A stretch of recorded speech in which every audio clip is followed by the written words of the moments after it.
வணக்கம். இன்றைக்கு நம்ம இந்த பதிவில் புரட்டாசி முதல் சனிக்கிழமை பெருமாளை நினைத்து நீங்கள் இப்போது நான் சொல்லக்கூடிய இந்த மந்திரத்தை 108 முறை ஜபிக்க வேண்டும். இதை ஜபிக்கிறதுக்கு தலைக்கு குளிக்கணும்னு அவசியம் கிடையாது. உடம்புக்கு குளிச்சிருந்தாலே போதும். அதே மாதிரி வெறும் தரையில் உட்கார்ந்து இந்த மந்திரத்தை ஜபிக்கக்கூடாது.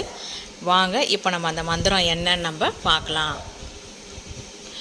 ஓம் நிரஞ்சனாய வித்மகே நிராபசாய தீமகி தன்னோ ஸ்ரீனிவாச பிரசோதயாத். ஓம் நிரஞ்சனாய வித்மகே நிராபாசாய தீமகி தன்னோ ஸ்ரீனிவாச பிரசோதயாத். ஓம் நிரஞ்சனாய வித்மகே நிராபாசாய தீமகி தன்னோ ஸ்ரீனிவாச பிரசோதயாத். இந்த மந்திரத்தை நீங்கள் இன்று காலை முதல் இரவு 12 மணிக்குள் எத்தனை முறை வேணாலும் 108 முறை ஜபிக்க வேண்டும். இந்த